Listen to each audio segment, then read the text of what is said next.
First Contact and Falling Stars. Commander Marcus Chen stood at the observation deck of Harmony Station, Earth's first interstellar diplomatic outpost, watching as the Astrian delegation's ship docked with perfect precision. After decades of long-range communication, humanity was finally meeting the Astrians face-to-face. As the station's chief diplomatic officer, Marcus had spent months preparing for this moment, studying Astrian culture, customs, and their unique biological characteristics. The Astrians had discovered Earth 50 years ago through their advanced long-range scanners, but had respected humanity's development by maintaining distance until humans achieved their own interstellar capabilities.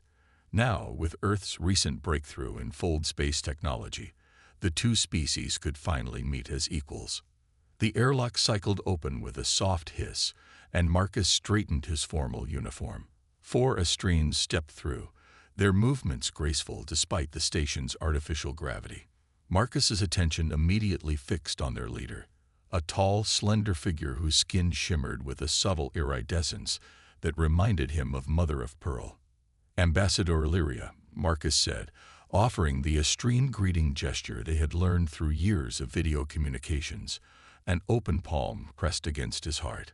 On behalf of the United Earth Government, welcome to Harmony Station. Ambassador Lyria mirrored the gesture, her large, multifaceted eyes catching the light in ways that made them appear to change color from violet to deep blue. Commander Chen, she replied, her voice melodic with an accent that gave human words an almost musical quality. The Astrian Empire is honored to finally meet humanity in the flesh, rather than through the cold distance of transmissions. Up close, the Astrians were even more striking than in the footage Marcus had studied. While humanoid in their basic form, 2 arms, 2 legs, a head with facial features, the similarities ended there. Their skin seemed to contain bioluminescent properties that subtly pulsed with their heartbeats. Their ears were more elongated, with intricate ridges that Marcus knew served as additional sensory organs. Most captivating were their eyes, larger than human eyes, with pupil structures that resembled geometric patterns rather than simple circles. The diplomatic meetings that followed over the next weeks were intense. Both species approached the table with caution, each carrying the weight of their civilization's hopes and fears. Humans worried about the Astrians' significantly more advanced technology, while the Astrians seemed concerned about humanity's rapid adaptability and resourcefulness, traits they found both admirable and somewhat alarming. During formal negotiations, Marcus found himself increasingly drawn to Ambassador Lyria. Unlike her colleagues, who maintained rigid diplomatic personas, Lyria showed genuine curiosity about humanity. During breaks between sessions, she asked him about Earth's diverse ecosystems, human music, and even idiosyncrasies like why humans kept plants inside their living spaces. "Your species fascinates me," she admitted one evening as they shared a quiet moment in the station's arboretum, a space specifically designed to showcase Earth's botanical diversity. "You are so young compared to us, yet you've accomplished so much despite your biological limitations." Marcus raised an eyebrow. Limitations. Lyria's skin rippled with colors that Marcus had come to recognize as amusement. "Your lifespans are so brief compared to ours. An Astrian can live 3 centuries, yet you compress so much living into your decades. It creates in you a drive that we sometimes lack." "How old are you?" Marcus asked, immediately regretting the personal nature of the question. "Forgive me if that's inappropriate. By your standards, I would be considered 78 Earth years," she replied without offense. "Still quite young for my kind." Marcus, at 36, suddenly felt like a child in comparison, but Lyria didn't seem to view him that way. As the diplomatic summit progressed, their professional relationship evolved into something more personal.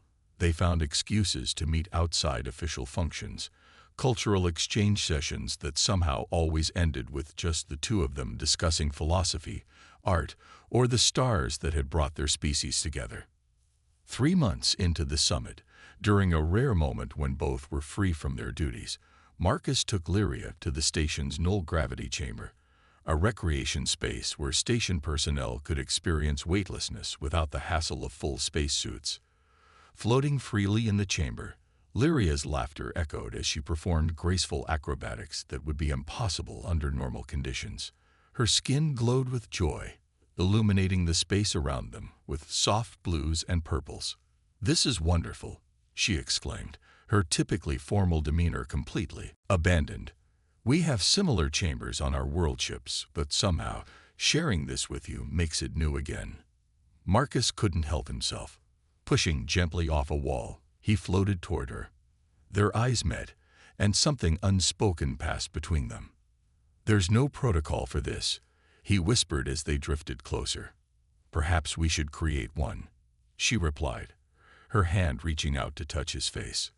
The first touch was electric, her skin slightly cooler than human temperature, with a texture like smooth silk.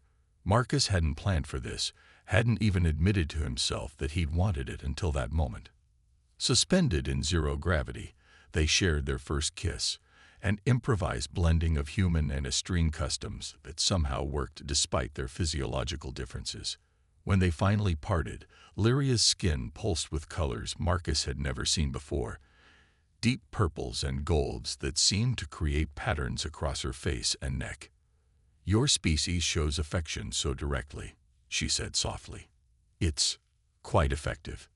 News of their relationship spread quickly through the station, then to Earth, and finally to the Estrine Empire. The reactions were mixed at best, hostile at worst. Human extremist groups protested what they called species betrayal, while conservative Estrine factions worried about cultural contamination. Their respective governments, while publicly promoting interspecies cooperation, privately pressured them to end the relationship for the sake of the diplomatic mission. "They're afraid," Marcus said one night as they reviewed the latest round of disapproving communications from their superiors. "Humans have always feared what they don't understand. As have Estrines, though we pretend otherwise," Lyria admitted. "Our empire has remained isolated for millennia precisely because of that fear. Meeting humanity has challenged many of our assumptions." "What should we do?" Marcus asked, the weight of their situation pressing down on him. Their personal choices now affected interstellar relations. Lyria's expression grew serious, her luminescence dimming to a soft glow. "In 3 weeks, I am scheduled to return to the Empire to deliver my assessment of humanity's readiness for fuller integration into the galactic community." Marcus felt his heart sink. "And after that?" "After that," she said, her voice strengthening, "I am free to make my own choices as a citizen of the Empire, including where, and with whom, I wish to live." "Are you suggesting what I think you are?" Lyria's skin brightened with resolve. "The colony on Proxima Centauri has been established as a neutral territory for scientific and cultural exchange. It is neither fully human nor estrine. It would be appropriate for someone like me to request assignment there. And it wouldn't be unprecedented for Earth to send a diplomatic liaison to the same colony," Marcus added, hope rising in his chest. Their plan took shape over the following days, a careful orchestration that would allow them to be together without either directly defying their governments. It would mean career adjustments for both, and they would face continued scrutiny, but it was possible. On the eve of the Estrine delegation's departure, they stood together in the observation deck where they had first met, looking out at the stars that no longer seemed to separate their worlds but connect them. "We are creating something new," Lyria said, her hand intertwined with his. "Something neither human nor estrine, but perhaps better than either alone." Marcus smiled, feeling both terrified and exhilarated by the path they were choosing. Isn't that what exploration is all about? Finding not just new worlds, but new ways to live in them. As the Estrine ship departed the next day, carrying Lyria back to her people, Marcus watched with a mixture of sadness and determination. They had set their course toward an uncharted future, one where the stars would no longer keep them apart, but bring them together in ways neither of their species had imagined possible. Merging worlds. 6 months after their separation, at Harmony Station, Marcus stood nervously at the docking bay of New Horizon Colony, the human Astrian joint settlement on Proxima Centauri. Through the reinforced glass, he watched the sleek Astrian transport ship complete its docking procedure, its pearlescent hull gleaming under the colony's artificial lights. His transfer to New Horizon had been approved with surprising ease, Earth authorities seemingly relieved to distance themselves from the potential diplomatic complications of his relationship with Lyria. Now, after months of preparation and waiting, she was finally arriving to take up her position as the Astrian cultural attaché to the colony. The airlock cycled open, and there she was, her luminescent skin pulsing with what Marcus had learned to recognize as excitement. She looked different somehow, dressed in less formal attire than the diplomatic uniforms she'd worn on Harmony Station, her silver-white hair flowing freely rather than bound in the traditional Astrian style. "You're here," he said simply when she approached, fighting the urge to embrace her publicly, still conscious of the mixed human and Astrian crowd watching their reunion with curious eyes. Lyria's lips curved into a smile as she pressed her palm to her heart in the formal greeting, though her eyes conveyed so much more. "I am here," she confirmed, "and I intend to stay." Their new life on New Horizon began with cautious optimism. The colony, while technically a diplomatic outpost, had developed into something more. A genuine attempt at creating a shared society. Human and Astrian architecture blended in surprising harmony, with Earth-style practical buildings complemented by the flowing, almost organic designs favored by Astrians. They moved into a modest dwelling on the boundary between the human and Astrian sectors, a symbolic choice that didn't go unnoticed by the colony's residents. Their home incorporated elements from both cultures, the practical efficiency humans preferred alongside the Astrian appreciation for aesthetic beauty and connection to natural elements. The early months were a delicate dance of cultural integration. Marcus discovered that Astrians required periodic exposure to specific light wavelengths to maintain their bioluminescent properties, while Lyria learned to accommodate Marcus's need for more frequent sleep cycles and different nutritional requirements. "Your food is so singular," Lyria commented one evening as they prepared dinner together. Astrian cuisine involved layering flavors and nutrients in complex combinations, while Marcus still preferred the distinct, separate dishes of human cooking. "And yours is so complicated," he countered good-naturedly. "I never know if I'm eating an appetizer, main course, or dessert." These small differences became the fabric of their shared life, points of fascination rather than friction. Their professional duties kept them busy during the colony's day cycle, with Marcus facilitating trade agreements between human corporations and Astrian guilds, while Lyria organized cultural exchange programs to deepen understanding between their peoples. 8 months into their life on New Horizon, they formalized their union in a ceremony that borrowed elements from both cultures. Under the colony's central dome, with the light of Alpha Centauri streaming through the transparent ceiling, they exchanged promises in both English and the melodic language of the Astrians. "The stars that once kept our worlds apart now witness our worlds merging," Marcus said as he placed a ring, a human tradition, on Lyria's slender finger. "Two souls becoming a constellation," Lyria responded, completing the Astrian bonding phrase as she wrapped a shimmering cord of bioluminescent Astrian silk around their joined hands. The ceremony was transmitted back to Earth and to the Astrian Empire. Responses were mixed. Congratulations from progressives, stony silence from conservatives. But on New Horizon, their union was celebrated as a symbol of what the colony represented, a new beginning where differences could become strengths. Their life settled into a comfortable rhythm until, a year after their union ceremony, Lyria approached Marcus with news that would change everything. "I am with child," she told him one evening as they sat on the rooftop garden of their dwelling, watching the strange patterns of Proxima Centauri's light play across the colony's protective dome. Marcus felt his world shift, joy and terror simultaneously flooding through him. "How? I mean, we knew it was theoretically possible, but the genetic compatibility was supposed to be 1 in 10,000, Lyria finished for him. her skin pulsing with patterns that expressed her own complex emotions. It seems we are that one. The pregnancy became the talk of the colony and beyond. Xenobiologists from both species arrived to observe, respectfully, and with strict boundaries enforced by Marcus. The first known human Astrian pregnancy. The process was longer than a human pregnancy, but shorter than an Astrian one. 14 Earth months of careful monitoring, specialized nutrition, and preparation. When their daughter was finally born, she was perfect in her uniqueness. They named her Nova, a star coming into existence, beginning something new. Her skin held a subtle luminescence, though less pronounced than a full Astrian's.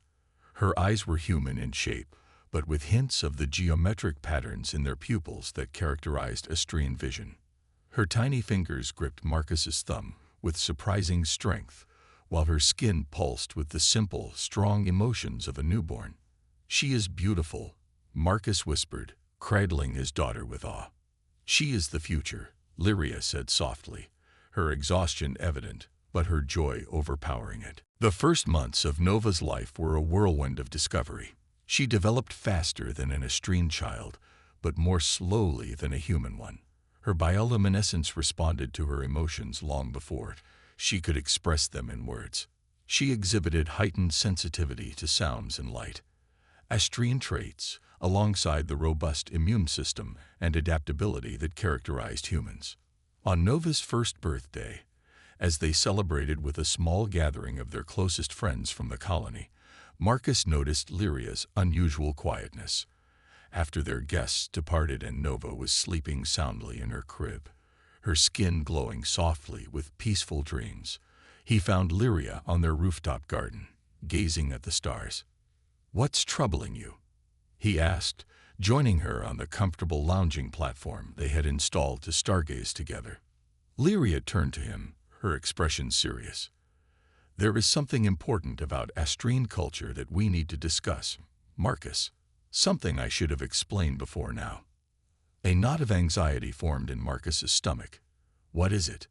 "Among my people, a single child is considered insufficient, almost neglectful."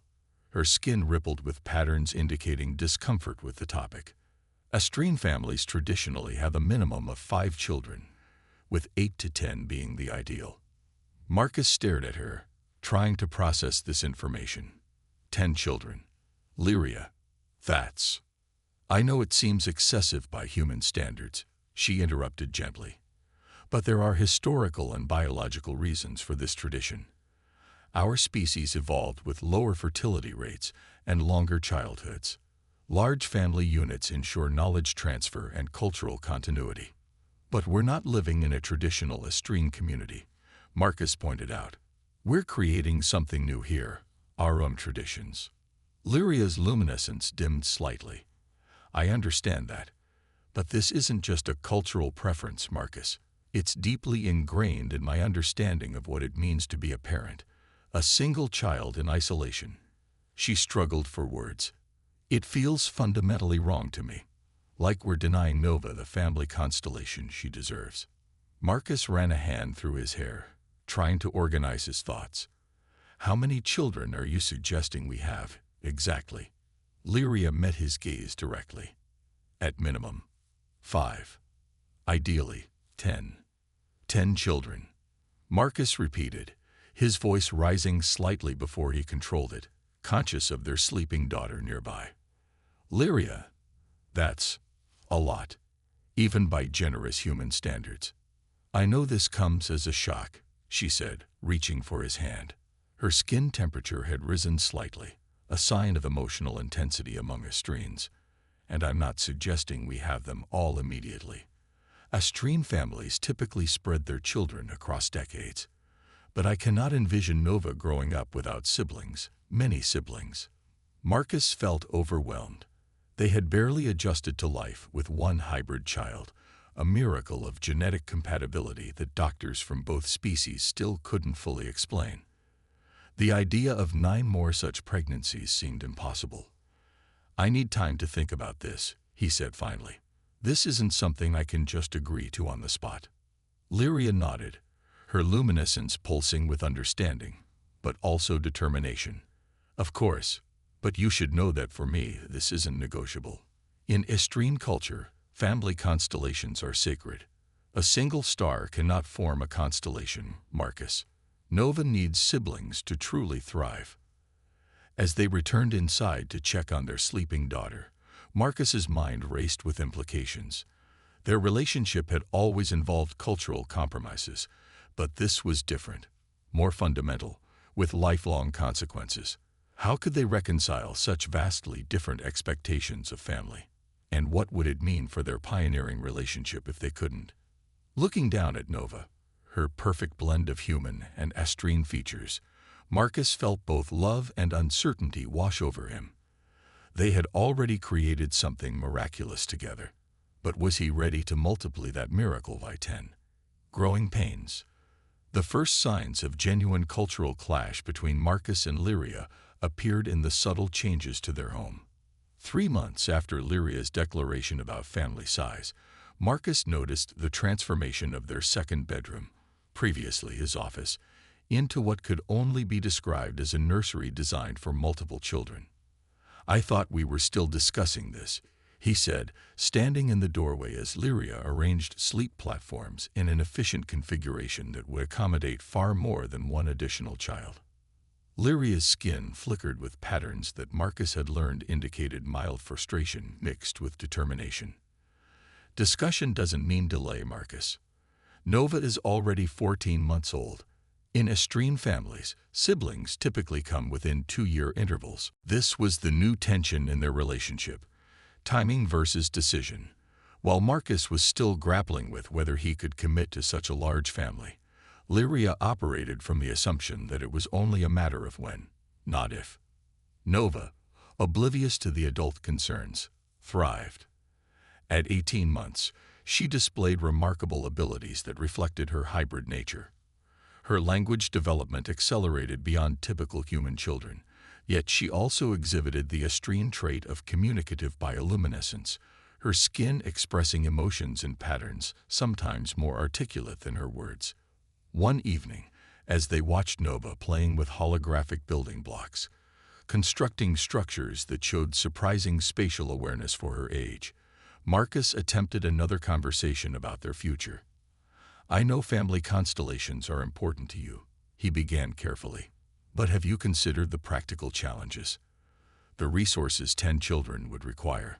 The career implications for both of us." Lyria's luminescence dimmed slightly, her equivalent of a sigh. "My culture developed interstellar travel while maintaining our family traditions, Marcus. Resources and careers have never been barriers to proper family constellations." "But we're not in Estrene space," he countered. "New Horizon is still developing its infrastructure, and hybrid children have specialized needs that neither human nor Estrene society is fully equipped to address." Nova looked up at that moment, her skin pulsing with curious patterns as she sensed the tension between her parents. "Stars?" she asked, using her favorite word for the bioluminescent patterns on her own and Lyria's skin. "Yes, little Nova," Lyria answered, kneeling beside their daughter. "We're talking about making more stars for our constellation." Marcus felt a twist of frustration at how Lyria framed their discussion to Nova, already introducing the Estrene family concept before they'd reached agreement. Yet seeing them together, their skin shimmering with matching patterns of affection, he couldn't deny the beauty of their connection. The pressure increased a month later when the colony received a distinguished visitor, Lyria's maternal elder, Seraphine, a high-ranking member of the Estrene Cultural Preservation Council. Though officially arriving to evaluate the cultural exchange programs Lyria supervised, her actual focus became immediately clear during her first dinner at their home.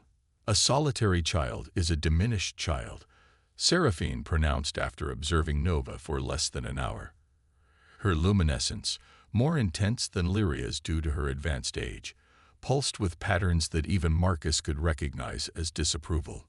The council was concerned about this union precisely because of human tendencies toward minimal offspring.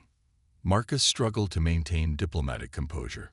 "With respect, Elder Seraphine, Nova hardly lacks for social interaction. The colony has several children her age, both human and estrine. Temporary playmates are not siblings. Seraphine dismissed, her geometric pupils contracting slightly. Siblings share genetic memory resonances that form the foundation of estrine cognitive development. Without these resonances, Nova's estrine capabilities will never fully manifest. Later that night, after Seraphine had retired to her guest quarters and Nova was asleep, Marcus confronted Lyria. Genetic memory resonances. That's the first I'm hearing of this.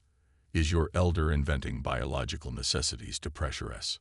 Lyria's skin flashed with patterns indicating offense.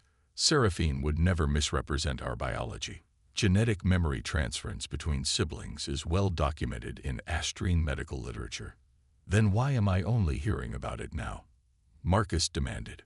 We've had dozens of consultations with xenobiologists about Nova's development, and no one mentioned this being critical. Because human scientists don't recognize what they can't measure with their instruments, Lyria replied, her voice remaining controlled despite her luminescent patterns betraying stronger emotions. And estrine doctors haven't pushed the issue out of diplomatic courtesy. Their argument continued in careful, measured tones, the kind of disagreement that hurts more precisely, because both parties are trying so hard to be reasonable. It ended without resolution, with Marcus sleeping in what remained of his office, while Lyria remained in their bedroom. The following weeks brought no reconciliation as Seraphine's presence amplified the cultural divide. She took every opportunity to expose Nova to estrine children from large families, pointedly observing aloud how Nova's luminescent patterns seemed more vibrant in their presence. Marcus found himself growing distant, taking on additional diplomatic assignments that required travel to other settlements on Proxima Centauri V. He told himself it was necessary work, but truthfully, he needed space to think.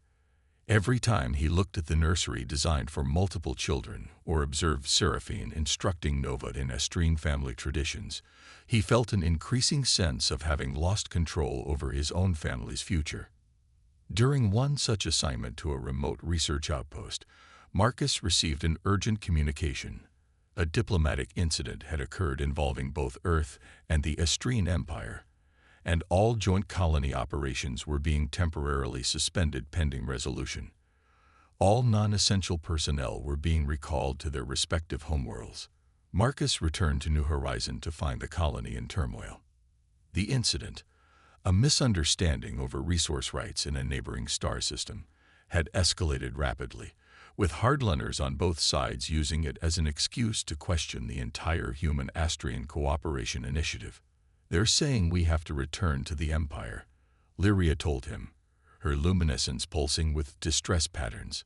Seraphine has already departed to argue our case before the Council, but the directive is clear. All estrine citizens are to return until the diplomatic situation stabilizes. Marcus felt a cold weight settle in his stomach. And what about Nova? She's a citizen of both worlds. Lyria's distress patterns intensified. That's what we need to decide, and quickly. The last transport leaves in 3 days. Their argument that night was unlike any they'd had before. Raw, desperate, and with Nova's future hanging in the balance. Marcus insisted she remain on New Horizon, arguing that sudden immersion in full estrine society could overwhelm her developing sense of identity. Lyria countered that the Estrine Empire offered better protection and understanding of her hybrid physiology if relations continued to deteriorate. This is exactly why I've been hesitant about having more children. Marcus finally erupted, the stress breaking through his diplomatic training. We created life between worlds, but those worlds can still pull apart at any moment.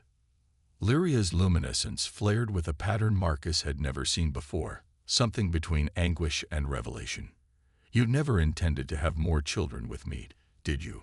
You've been delaying, hoping I would eventually accept a human-sized family.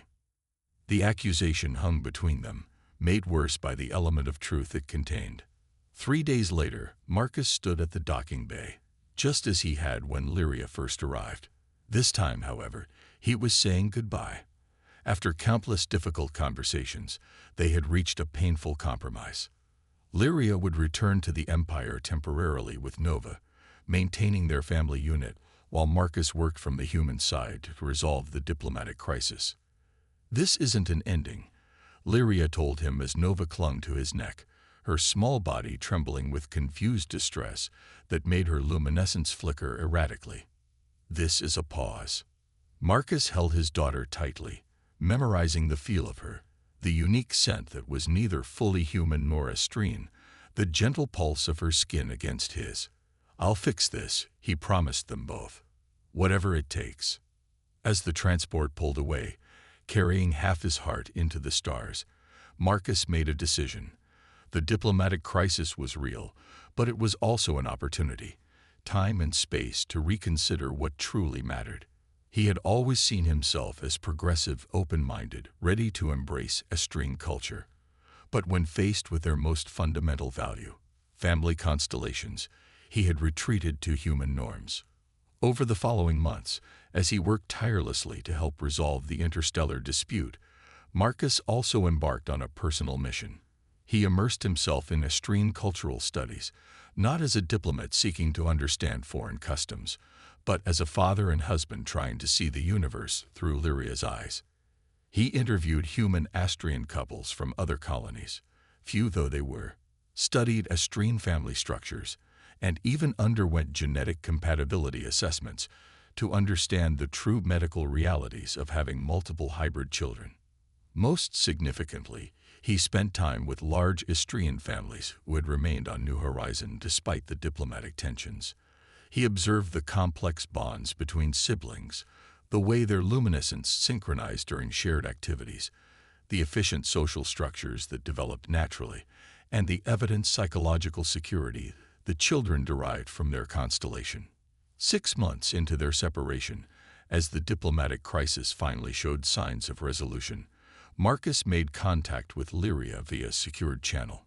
Nova had grown noticeably, her features maturing slightly, her vocabulary in both languages expanded dramatically. "I've been thinking," Marcus said after they had exchanged updates and he had spoken at length with Nova, "about family constellations." Lyria's luminescence pulsed with cautious interest. "What about them?" "I think I understand now," he said slowly. "Not just intellectually, but here." He placed his hand over his heart in the estrine gesture. "I've been seeing it from the wrong perspective, measuring the cost instead of the value."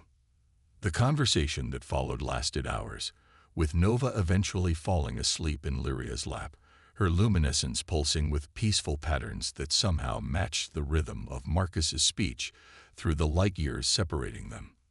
By the time diplomatic relations were restored a month later, Marcus had a plan, one that would require courage, creativity, and compromise from both of them. But as the transport carrying Lyria and Nova back to New Horizon approached the docking bay, he felt ready for the constellation they would build together. Constellation of love. Marcus waited at the docking bay, a sense of déjà vu washing over him as he prepared to welcome Lyria and Nova home after their 7-month separation. But unlike the nervous man who had stood in this same spot years ago awaiting Lyria's first arrival, or the heartbroken husband who had watched them leave during the diplomatic crisis, today he stood with renewed purpose and a comprehensive plan. The airlock cycled open, and Nova burst through first, her luminescence flaring with joy as she spotted him. At nearly 2.5 years old, she moved with the natural grace of an estrine child while calling out "Daddy," with the exuberant volume of a human toddler. Marcus swept her into his arms, his throat tight with emotion as her small hands pressed against his cheeks. Her luminescent patterns synchronized with his heartbeat, an estrine bonding response that xenobiologists were still studying with fascination. "You've grown so much," he whispered, noting the stronger geometric patterns now visible in her irises and the more controlled luminescence that pulsed beneath her skin. Lyria appeared behind their daughter, her own luminescence radiating cautious optimism. The formal diplomatic greeting they exchanged quickly gave way to a proper embrace, 7 months of separation dissolving in the warmth of reunion. "Welcome home," Marcus said, keeping one arm around Lyria while still holding Nova with the other. Both of you. Their return to their dwelling revealed the first surprise of Marcus's plan. During their absence, he had relocated them to a larger home on the colony's eastern quadrant, a spacious compound built in the communal style favored by Astrian extended families, but incorporating human architectural elements for privacy and functionality.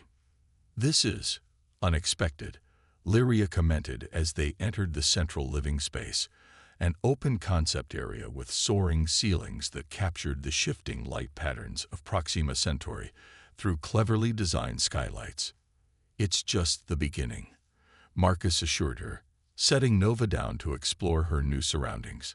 "I promised I would fix things, and I meant it, but not by choosing one culture over another, by creating something new that honors both."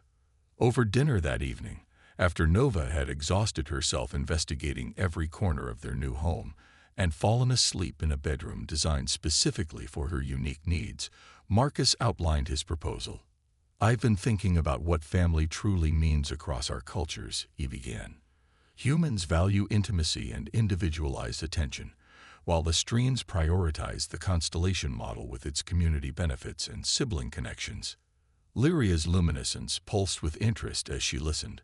"But what if," Marcus continued, "we created a new kind of constellation, not solely based on biological offspring, but one that achieves the same goals of knowledge transmission, emotional security, and cultural continuity?" He activated a holographic display showing architectural plans for the compound's continued development. "This home is designed to eventually house not just our biological children, but what I'm calling cultural children, orphans, and displaced young ones from both our species." Lyria's pupils dilated slightly, an Astrian expression of surprise. "You're suggesting adoption?" "A specialized form of it," Marcus clarified. "In human history, there's a concept called intentional community, where families choose to live together and raise children collectively without necessarily being blood relatives. I'm proposing we create an Astrian-human hybrid of that model." The holographic display shifted to show demographic data. The diplomatic crisis left several children from both species without families. Some are biological orphans, others are temporarily displaced by the political situation. We have the resources and space to provide them a home here. "How many children are you suggesting?" Lyria asked, her luminescence pulsing with complex patterns that Marcus couldn't fully interpret. "Ultimately, 10, he answered, meeting her gaze directly, "just as you always wanted. Some biological, some adopted, but all equally part of our family constellation." Lyria was silent for several moments, her luminescence shifting through patterns of contemplation. "This is not the traditional Astrian approach," she finally said. "Family constellations are typically genetic, with the bioluminescent resonance patterns that strengthen sibling bonds." "I've studied that aspect too," Marcus replied, adjusting the display to show medical data. "Recent research from the xenobiology team shows that non-genetic Astrian children raised together develop synchronized luminescent patterns similar to biological siblings. Different mechanism, similar outcome." He reached across the table to take her hand. "I'm not dismissing the importance of biological children. I want more children with you, Lyria."